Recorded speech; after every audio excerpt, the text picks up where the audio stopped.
அனைவருக்கும் எனது இனிய காலை வணக்கத்தை தெரிவித்துக் கொள்கிறேன்.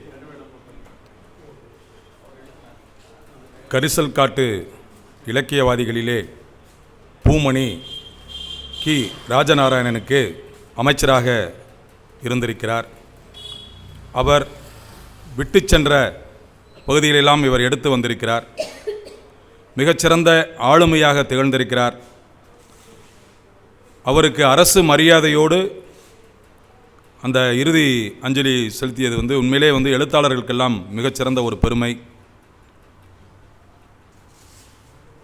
இது உரிமை தாகம் +2ல் பார்த்தீங்கன்னா உரிமை தாகம் அப்படிங்கிற ஒரு கதையை தான் நான் படிச்சிருக்கேன். அவருடைய கதை. அந்த கதையோடு சேர்ந்தீங்கன்னா ஒரு 10-15 வார்த்தைகளுக்கான பொருள், அந்த கரிசல் காட்டு வட்டார வழக்கு சொல்லுக்கான பொருள் கண்டிப்பாக அது புரிஞ்சிருந்தால் தான் நம்ம அந்த கதையை படிக்க முடியும். தோழர் இந்த கதையை அனுப்பும் பொழுது அந்த சொல்லிற்கான பொருளை அனுப்பாமல் விட்டார். ஏன்னா தனியாகவே கீரா இந்த கரிசல் காட்டு வட்டார சொல்லுக்கான அகராதியை ஒன்று வச்சுருக்காருன்னு ஒரு நூலாக வெளியிட்டிருக்காருன்னு கேள்விப்பட்டிருக்கேன். உண்மையிலே இந்த கதையை படிக்கும் பொழுது நமக்கு தெரியாத சொற்கள் நிறையா இருக்குது. அது ஒன்றும் நம்ம கூகுளில் போய் கண்டுபிடிக்க முடிய மாட்டேங்குது. நிறைய வார்த்தைகள், வேறு வார்த்தைகள் வருகிறது. பொதுவாக இவரை பொறுத்த வரைக்கும் இந்த மண் சார்ந்த கதைகளை தான் அவர் தேர்ந்தெடுத்து எழுதுகிறார் அப்படிங்கிற ஒரு சிறப்பு செய்தி உண்டு. தான் வாழ்ந்த மண், அந்த பூமி, தன்னுடைய சொந்தங்கள் என்று உறவுகளோடு இவர் பிணைகின்ற அந்த போக்கு தான் இவருடைய கதைகளினுடைய உயிர் நாடி. எல்லா கதைகளும் இது வருது அப்படின்னு சொன்னாங்க. இந்த மாற்றம் என்று சொல்லக்கூடிய இந்த சிறுகதையிலையும் அவர் மண் சார்ந்த விஷயங்களை தான் எடுத்து கையாண்டிருக்கார். இந்த கதை இப்படித்தான் ஆரம்பிக்கிறது தோழர்களே. அந்த ஊரில் பார்த்தீங்கன்னா துமுதுமு என்று மக்கள் ஆண்களும் பெண்களுமாக வேலைக்கு செல்கிறார்கள். என்ன வேலைன்னா களை எடுக்கிற வேலை. அந்த சொற்கள்லாம் பார்த்து நமக்கு பார்த்தீங்கன்னா அந்த களை எடுக்கக்கூடிய ஒரே ஒரு கருவி தான் நமக்கு தெரியும், கொத்து தான் தெரியும். ஆனால் இதில் 2-3 வார்த்தைகள் வருகிறது. அந்த ஆண்களும் பெண்களும் அதை எடுத்துக்கொண்டு செல்லுகிறார்கள். அப்படி செல்லுகின்ற பொழுது அந்த மாரிமுத்து என்று சொல்லக்கூடிய அந்த கிழவன், அவன் வயதாகி தன் வீட்டில் அமர்ந்திருக்கிறான். அந்த மேலே வீட்டு திண்ணையில் அமர்ந்திருக்கிற அவனை யாருமே பார்க்காம போயிட்டுருக்காங்க. அந்த கிழவன் வேறு யாரும் இல்லை, ஒரு காலத்தில் கொத்தாக செயல்பட்ட ஒரு இளைஞனாக அவன் கொத்து என்று சொல்லக்கூடிய அந்த காரியங்களெல்லாம் மிகச்சிறப்பாக செய்து, இந்த கொத்துன்னு அவங்களுக்கு தெரியும், அவர்கள் எல்லாருக்கும் ஒரு மேஸ்திரி மாதிரி இருக்கக்கூடிய ஒரு ஆள் தான். இந்த புஞ்சை என்று சொல்லக்கூடிய மழையை நம்பி வாழக்கூடிய அந்த பகுதியில் பருத்தி காட்டுக்கு களை எடுக்க அந்த கூட்டம் போயிட்டுருக்கு. அந்த கூட்டத்தோடு கூட்டமாக தன்னுடைய மகளும், முத்துப்பேச்சி என்று சொல்லக்கூடிய தன்னுடைய மகளும் அதில் போயிட்டுருக்கான். அப்போ அந்த கூட்டம் போகின்ற அந்த இடங்களை எல்லாம் கிட்டத்தட்ட ஒரு 3 இடங்களை நினைப்பார் அந்த மாரிமுத்து கிழவன். இவன் இங்கே போயிருப்பாளா, இங்கே போயிருப்பாளா, இங்கே போயிருப்பாளா அப்படின்ட்டு. அந்த கூட்டம் முன்னேறி கொண்டே இருக்கிறது. அவர் வேலை செய்யக்கூடிய அந்த புஞ்சைக்காரருடைய தோட்டத்திற்கு, அதாவது மேலூர் என்று சொல்லக்கூடிய அந்த பகுதிக்கு. இப்போ இந்த மாரிமுத்து அந்த திருவோட்டு தலையை சொரிஞ்சு பார்க்குறாரு அப்படிங்கிறான். அந்த வார்த்தைகளை வரிக்கு வரி அந்த வார்த்தைகளை அவர் படிக்கும் பொழுது பார்த்தீங்கன்னா ரொம்ப வித்தியாசம் தெரியுது. திருவோட்டு தலையை சொரிஞ்சுக்கிட்டு ஒரு செரும்புனாருன்னா அவர் பழைய நினைப்புக்குள்ளே போவார் அப்படிங்கன்னா.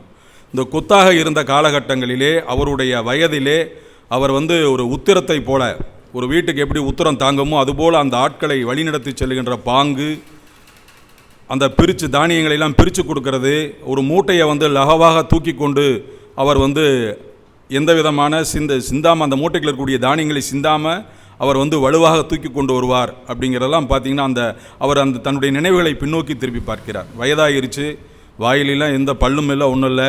அவர் விடக்கூடிய அந்த மூச்சு காற்று கூட அந்த மூக்கை முட்டி விடுமோ என்று சொல்லக்கூடிய அளவிற்கு அவருடைய தோற்றத்தை அவர் அழகாக உருவப்படுத்தியிருப்பார்.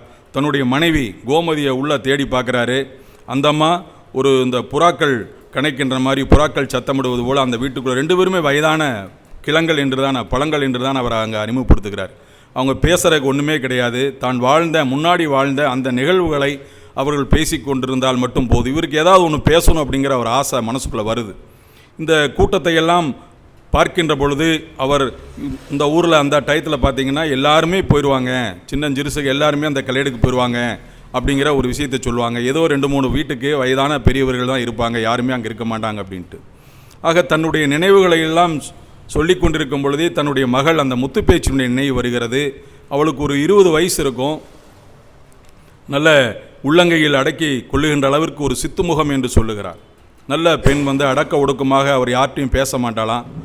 அந்த கடைக்கு போகிறதா இருந்தால் கூட அவர் குனிந்த தலை நிமிராமல் தான் போவா. அவளுடைய முறை மாமனில் இருக்கக்கூடியவர்கள் கூட என்ன முத்துப்பேச்சி தலை சுலுக்கிருச்சா அப்படின்னு சொன்னால் கூட அவள் திரும்பி பார்க்காம ஒரு சிறு குறுஞ்சிரிப்போடு அவள் நகர்ந்து விடுவாள் என்று அவளுடைய அந்த பணிவு அடக்க ஒடுக்கத்தை வந்து மையப்படுத்தி சொல்லுகிறார். இவங்களுக்கோ வயசாகி போச்சு.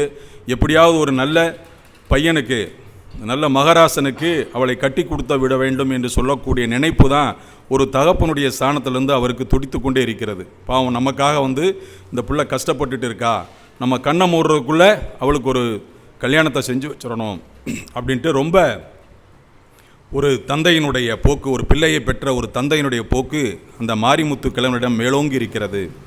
இது இப்படி கொண்டு இருக்கக்கூடிய நிலையில் அவங்க போகிறாங்க. போய் அங்கே வேலை செய்கிறாங்க. இந்த பருத்திக்காடு, களையிழந்த பருத்திக்காடு செடிங்கன்னு சொல்கிறாங்க. அங்கே பூரா பார்த்தீங்கன்னா அவங்க பூரா அந்த களை எடுக்கிறது, கோரையும் அமலையும் பூரா வந்து குமிச்சிடுறாங்க. மதிய வேலை வந்து விடுகிறது, சாப்பிடுவதற்காக எல்லாம் போகிறாங்க. அவங்க போகும்போது பார்த்தீங்கன்னாவே நிறைய அந்த சாப்பாடு எடுத்து சொல்லக்கூடிய அந்த ஏனவானத்தெல்லாம் மிக அழகாக சொல்லிக்கொண்டே போவார். அந்த மதிய வெயில் பட்டு இவங்க கீர்ன அந்த களைகள்லாம் பிடுங்கப்பட்ட அந்த மண் கூட வந்து பார்த்திங்கன்னா சூரியனுடைய ஒளிப்பட்டு மினுமினுத்து கொண்டிருந்தது.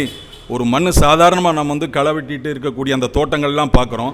ஒரு எழுத்தாளனுக்கு இருக்கக்கூடிய அந்த அற்புதமான வர்ணனை திறன் என்பதை இந்த இடத்துல அவர் எடுத்து காட்டுகிறார். அந்த மண் கூட மினுமினுப்பாக இருந்துச்சு அப்படிங்கிறாங்க. அந்த தொட்டியில் இருக்கக்கூடிய குழந்தைக்கு பால் ஊட்டுவதற்காக செல்லக்கூடிய பெண்கள், மதிய சாப்பாடு நேரம் வந்துருச்சு. ஆனால் இந்த சுகமாக அந்த மரநிழல் அமர்ந்திருக்கக்கூடிய அந்த புஞ்சைக்காரன் அதுக்குள்ளே சாப்பாட்டுக்கு நேரம் ஆகி போச்சா அப்படின்ட்டு அவர் ரொம்ப இலக்காரமாக வந்து எப்போவுமே வந்து இந்த கீழ்த்தட்டு மக்களை ஒரு என்ன சொல்ற அடிமைப்படுத்துகின்ற ஒரு மேல்தட்டு வர்க்கமாக அவர் அங்கு அறிமுகமாகிறார். அப்புறம் எல்லாம் இவருக்கும் வந்து அந்த சாப்பாடு எடுத்து அந்த அம்மா வர்றாங்க, அவருடைய மனைவி வர்றாங்க. அப்போ இவருக்கு சாப்பிட்றதுக்கு ஒரு நேரம் அப்படிங்கிறது அதே மாதிரி தான் ஏழைகளுக்கு இருக்கும் அப்படிங்கிறத அந்த இடத்துல அவர் வந்து படம் பிடித்து காட்டுகிறார். மாலை நேரம் ஆகிறது. எல்லாரும் வேலையை முடிச்சுட்டு அவர்கிட்ட போய் அவங்க வீட்டுக்கு போய் அந்த தானியத்தை வாங்க வேண்டும். அதாவது அவங்களுக்கான கூலியை வந்து அந்த காலங்கள்லாம் பூரா தானியங்களாக அளந்து கொடுப்பாங்க. எல்லாரும் அங்கே போகிறாங்க. அப்படி போகின்ற பொழுது அந்த வீட்டினுடைய செழிப்பை வந்து மிக அழகாக காட்டுவார். அங்கே வந்து எருமைகளும் பசுக்களும் காளைகளும் கட்டி இருக்கிறது. அந்த தொழு என்று சொல்லக்கூடிய அந்த வீட்டினுடைய முகப்பு பகுதியில் எல்லாரும் நிறைஞ்சு நிற்கிற அளவுக்கு கூட்டம் இருக்குது. அங்கே போய் நின்றுட்டு இவங்க எல்லாம் அந்த கூலியை வாங்குகின்ற பொழுது அந்த முதலாளியினுடைய மனைவி தான் அதை வந்து அளந்து போடுறாங்க. அப்படி பார்க்கும் பொழுது பார்த்தீங்கன்னா ஒரு கம்பு மூட்டை, அது மூடைன்னு தான் அந்த பேச்சு வழக்கு சொல்ல வருது. அதை எடுத்து பார்க்கும்போது பார்த்தீங்கன்னா அதில் புழுக்கள் சின்ன சின்ன புழுவாக நெளிஞ்சிட்டு இருக்குது. ஆக வந்து ஒரு பழைய சரக்கை வந்து அவர் வந்து போனி பண்ண பார்க்குறாரு. இது மழைக்காலத்திலே விற்கப்படக்கூடிய நார கருவாடு மாதிரி அப்படிங்கிற அந்த வார்த்தையை பயன்படுத்துகிறாங்க. கருவாடு என்பது நாற்றம் மிக்க தான், அதில் என்ன நார கருவாடு.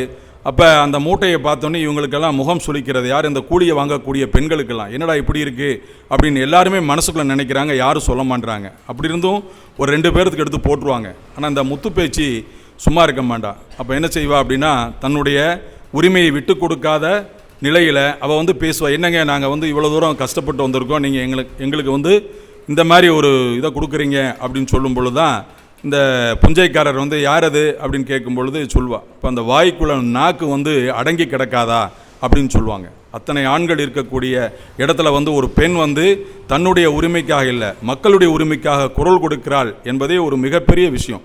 அது அவர் எழுதிய அந்த 70 காலகட்டங்களில் அந்த பெண் என்று சொல்லக்கூடிய எப்படி இருப்பாங்க அப்படிங்கிறது நமக்கு தெரியும். ஆனால் அதையும் தாண்டி இந்த இளம் வயது பெண், ஒரு 20 வயது பெண் தான், அவளுடைய வாழ்க்கையை சொல்லுகின்ற பொழுதே அவள் திருமணத்தை எல்லாம் பின்னாடி இருக்கக்கூடிய பகுதியை மறந்துட்டா அப்படின்னு தான் அந்த ஒரு வார்த்தை வரும். அப்போ அவள் வந்து தான் திருமணத்திற்கு தயாராக இருந்துமே இன்னும் தன்னுடைய தாய் தகப்பனை எண்ணிக்கொண்டு தன்னுடைய வாழ்க்கையை நகர்த்தி கொண்டிருக்கக்கூடிய ஒரு பெண் என்ற அந்த பிம்பத்தை முன்னாடியே அவர் காட்டியிருப்பார். அப்போ இந்த சத்தம்லாம் கேட்கும் பொழுது எல்லாரும் வந்து பேச ஆரம்பிச்சுறாங்க. அந்த கொத்தன் வந்து அவர்கிட்ட பேசிகிட்டு இருக்கும்போது என்ன யார் எதுன்னு கேட்கும்போது இந்த மாதிரி அவர் மாரிமுத்தோட பொண்ணு அப்படின்னு சொல்லும் பொழுது இதெல்லாம் தோதுப்பட்டு வராது, இன்னிலாம் நீங்கள் வேலைக்கு வரவேணாம் அப்படிங்கிற மாதிரி ஒரு பேச்சு பேசுவார். இதே மாதிரி மாரிமுத்து கொத்தனாக இருந்த காலகட்டத்தில் பேசும்போதெல்லாம் அவங்கெல்லாம் மேல்தட்டு வர்க்கம், நம்ம என்ன மண்ணாவா திங்க முடியும் அப்படின்ட்டு மாரிமுத்தே சொல்லி மறுநாள் விடியும் பொழுது பார்த்தீங்கன்னா எல்லாத்தையும் கூட்டு போய் நிற்பானா. ஆக ஒரு ஏழைகள் அப்படிங்கிறவங்க பாடுபடக்கூடியவர்கள் தான். எவ்வளோ தான் வந்து அந்த முதலாளிகள் வந்து நம்மளை வந்து தரக்குறைவாக பேசினாலும் நம்ம வேலையை செய்யணும் அப்படிங்கிற போக்கில் அந்த மாரிமுத்து நிலை இருக்கும். இந்த கொத்தனுக்கு வந்து பார்த்திங்கன்னா அந்த இடத்துல ஒரு மரியாதைலாம் போயிடும். என்னடா இவ்வளோ தூரம் கூட்டிகிட்டு வந்திருக்கிறோம், இந்த பெண் வந்து இப்படி பேசிட்டாள் அப்படிங்கிற ஒரு எண்ணம் வந்து மனதுக்குள்ளே ஓடிக்கிட்டே இருக்கும். அப்போ இந்த 50 வயசு இருக்கும் அந்த கொத்தனுக்கு. ஆனாலும் இவளுடைய பேச்சில் இருக்கக்கூடிய நியாயத்தை புரிந்து கொள்கிறான். அவங்க வேலை செய்யும்போது பார்த்திங்கன்னா அந்த முதலாளி அம்மா பேசின பேச்செல்லாம் பார்த்திங்கன்னா தார் குச்சி எடுத்து குத்துன மாதிரி இருந்துச்சுன்னு ஒரு வார்த்தை வரும். ஆக அந்த மாடுகளை ஓட்டுவதற்காக பயன்படுத்தக்கூடிய அந்த தார் குச்சி அது வந்து எவ்வளோ வலிக்கும் அப்படிங்கிற அந்த மாட்டுக்கு தான் தெரியும். ஆக மனிதனும் மாடுகளும் ஒன்றுதானா அப்படிங்கிற மாதிரி தான் அந்த நிலை இருக்கும் பொழுது இவன் அந்த பேச்சை ரொம்ப ரசித்து கேட்குறான். தன் வயதுக்கு குறைந்த பெண்ணாக இருந்தாலும் அவளுடைய பேச்சில் இருக்கக்கூடிய நியாயத்தை வந்து சொல்கிறான். இப்போ இன்னொரு இடத்துல வந்து கமலம் மாடு அப்படிங்கிற ஒரு வார்த்தை பயன்படுத்துவார். கமலம் மாடு அப்படிங்கிறது அந்த காலங்களில் ஏற்றம் இறைப்பதற்காக பயன்படுத்தப்பட்ட மாடு. அந்த மாடு மாதிரி இந்த இவளுடைய வாழ்க்கை இருக்குது அப்படிங்கிறத அந்த மாரிமுத்து கிழவன் தன்னுடைய மகளை பற்றி எண்ணுகிறான். அப்போ அந்த நீங்கள் பார்த்தீங்கன்னா தெரியும், அந்த ஏற்றம் இருக்கக்கூடிய மாடு வந்து மேலேருந்து கீழே இறங்கும், மறுபடியும் மேலே போகும். இது வந்து ரொம்ப சிரமப்படக்கூடிய ஒரு விஷயம் அப்படிங்கிறத ஒரு ரெண்டு இடத்துல வந்து அந்த கமல மாடு அப்படிங்கிற அந்த வார்த்தையை அவர் பயன்படுத்தியிருப்பார். இப்போ இந்த சூழலில் வந்து இவளுடைய அதட்டலை கேட்டு அந்த அந்த மூட்டையை மாற்றிடுறாங்க. அந்த வேற ஒரு மூட்டையை மாற்றி கொடுக்குறாங்க. அப்புறம் எல்லாரும் வாங்கிட்டு போகும்பொழுது பலமாக அந்த கதவு சாத்தப்பட்டது. அப்படிங்கும்போது அவங்களுடைய கோபம் வெளிப்படுகிறது. யார்? அந்த மேல்தட்டு வர்க்கத்துடைய கோபம் வெளிப்படுகிறது. இப்போ வரும்பொழுது இந்த சென்னையான்னு தான் கூப்பிடும் அந்த கொத்தனை. அவள் கூப்பிடுவா, இந்த மாதிரி இன்றைக்கி நாளைக்கு யாரோ வரப்போகிறான்னு தெரியாதுங்க, இனிமேல் நம்ம இங்கே வேலைக்கு வரக்கூடாது அப்படின்னு எல்லாத்தையும் ஒன்று திரட்டி இவள் வந்து அப்பொழுதே தன்னுடைய உரிமை குரலை வந்து மக்கள் மத்தியிலே வந்து இவள் வெளிப்படுத்துவாள். அத்தனை பேர் இருக்கக்கூடிய ஒரு கூட்டத்தில் இந்த மாதிரி ஊருக்குள்ளே போய் நீங்கள் சொல்லிடுங்க, தெற்க போய் 2 பெரிய மனிதர்கிட்ட சொல்லிடுங்க, யாரும் இங்கே வேலைக்கு வரக்கூடாது, நமக்கு மேலூர் இல்லைன்னு என்ன கீழூர் இருக்குது, நம்ம இடுப்பு வலிக்க வேலை செஞ்சு கூலி வாங்குகிறோம், இந்த கூலியை கூட இவங்க சரியாக கொடுக்க முடியாதா, இன்றைக்கி வந்து இந்த மாதிரி புழு நளிர் கொடுப்பாங்க, நாளைக்கு ஏதாவது மருந்தடித்த தானியங்கள் கொடுத்தா குழந்தைக்கு ஏதோ ஒன்று ஆகி போயிடும், அதனால் நம்மளை வந்து விட்டு கொடுக்கக்கூடாது, எப்படியாவது நம்ம வந்து இங்கே வரக்கூடாது அப்படிங்கிறத முடிவு பண்ணி சொல்லிடுங்க, ஊருக்கு தகவல் சொல்லிடுங்க அப்படின்னு சொல்லும்போது அவளுடைய பேச்சு அந்த கொத்தனுக்கு மிக நியாயமாக தெரிந்தது. இவன் போய் சொல்கிறதுக்கு போயிட்டான். அப்போ அவங்க திரும்ப அந்த மேலூருக்கு போகலை, 2-3 நாள் வேலைக்கு போகலை. அப்போ அந்த வேலை பாதிக்கப்பட்டதால் அந்த மேலூர்காரே வருவார், யார் மாரிமுத்து வீட்டுக்கு வருவார். அப்போ அந்த முத்து பேச்சு தண்ணி எடுத்துகிட்டு உள்ளே வருவாங்க. அப்போ இதான் மகளான்னு கேட்டுட்டு பேசிகிட்டு இருப்பார். இந்த மாதிரி குறை விழுந்து போச்சுப்பா, வந்து எல்லாம் சீக்கிரம் ஆளுகளை அனுப்பிச்சு பார்க்க சொல்லலாம் அப்படிங்கும்போது, அப்படிங்களா எனக்கு தெரியாதுங்களேன்னு சொல்லிட்டு அந்த கொத்தன் என்று சொல்லக்கூடிய அந்த சங்கரனை வர சொல்லி ஆட்களை அனுப்புவார். அப்போ அந்த சங்கரன் வந்து பேசிட்டு இருக்கும்போது சொல்லுவான், 2 நாள் இங்கே கீழூரில் வேலைங்க முடிச்சுட்டு வரேன்னு சொல்லும்போது இந்த மாரிமுத்து வந்து இல்லைங்க விடுங்க நாளைக்கு வந்துடுவாங்க அப்படின்ட்டு அவங்க பேசி அனுப்பிச்சிடுவான். அப்போ பேசி அனுப்பிச்சு இந்த இவர்கிட்ட பேசும்போது, இந்த கொத்தன்கிட்ட பேசும்போது என்னப்பா நடந்துச்சு கேட்கும்போது தன்னுடைய அந்த நிகழ்வை வந்து அந்த கொத்தன் சொல்லுகின்ற பொழுது இந்த பெரியவருடைய கண்கள் வந்து விரியுது. தன்னுடைய மகளை பற்றிய பெருமிதமான ஒரு எண்ணம் மிளர்கிறது. அந்த தளர்ந்த நடையில் அந்த மேலூர்காரர் போகிறத பார்த்துட்டு இவர் மனசுக்குள்ள, அதாவது அந்த பொக்கை வாயில கூட உள்ள ஒரு சிரிப்பு சிரிக்கிறார். ஆக ஒரு நல்ல மகளை பெற்றுவிட்ட பெருமிதத்திலே அந்த பெரியவர் வந்து உண்மையிலே மனம் மகிழ்கிறதாக இந்த கதை முடிகிறது. ஆக எந்த ஒரு செயலை செய்கின்ற போதும் மற்றவர்கள் நம்மை வந்து துன்பப்படுத்துகின்ற போது ஒரு குரல் ஒலிக்க வேண்டும் என்பதை அந்த முத்துப்பயிற்சி வாயிலாக வெளிப்படுத்துகிறார். அது அந்த காலகட்டங்களில் ஆண்கள் பேசுகின்ற அவங்க அப்பாட்டே அதை தைரியமாக சொல்லுவாள், இந்த மாதிரி அங்கெல்லாம் ஆம்பளை இல்லையில அப்படின்னு சொல்லி, ஏன் ஆம்பளை தான் அதை கேட்கணுமா அப்படிங்கிற அந்த வார்த்தையை பயன்படுத்துவாள். உண்மையிலே வந்து பெண்கள் என்று சொல்லக்கூடியவர்கள் ஆண்களுக்கு நிகரானவர் மட்டுமல்ல, ஆண்களுக்கு தாண்டி அவங்க சிந்திக்கிறாங்க, அந்த பயம் இல்லாமல் பேசுகிறாங்க அப்படிங்கிற ஒரு விஷயத்தை இங்கே அவர் பதிவு பண்ணுறாரு. உண்மையிலே மாற்றம் என்பது இதுதான். அப்போ எங்கெல்லாம் நம்முடைய அடிமைப்பட்டு கிடக்கக்கூடிய அந்த சமுதாயத்துக்கு ஒரு எழுச்சிமிக்க குரல் தான் இந்த மாற்றம் என்ற தலைப்பை அவர் வைத்திருக்கார் என்று நான் நினைக்கிறேன். உண்மையிலே நல்ல கதை. அந்த பூமணியின் சிறுகதைகளை வாங்கணுன்ட்டு கோயம்புத்தூர் புத்தக கண்ணில் தேடி பார்த்து எனக்கு கிடைக்கல. நாவல் 2-3 நாவல் இருந்துச்சு, ஆனால் இந்த புத்தகத்தை வாங்கி பார்க்க நினச்சேன். உண்மையிலே கூடவே அந்த அகராதியையும் வாங்கி வைத்து கொண்டு நாம் படித்தால்தான் இந்த சொல் நிறையா வந்து போகுது. இதில் வந்து பார்த்திங்கன்னா நிறையா வார்த்தைகள் வந்து இந்த தமிழ்ச்செல்வன் கூட எழுதிய கட்டுரையில் குறிப்பிடுவார். அவர் வந்து முன்னந்தி ஏர் என்று குறிப்பிடுவார். கீராவை வந்து முன்னந்தி, அந்த வார்த்தைகள்லாம் வந்து இல்லை அப்படிங்கிற மாதிரி தான் சொல்கிறாங்க.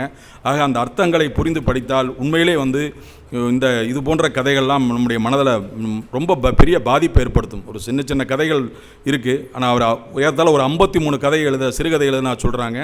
அந்த 53 கதையுமே வாசிக்கணுங்கிற ஆசை இந்த கதையை படிச்சுன்னு எனக்கே வந்துச்சு. ஆக தொடர்ந்து இந்த பூமணியை வாசிப்போம், அவருடைய புகழை எங்கும் பரப்புவோம் என்று சொல்லி வாய்ப்புக்கு நன்றி விடைபெறுகிறேன். நன்றி, வணக்கம்.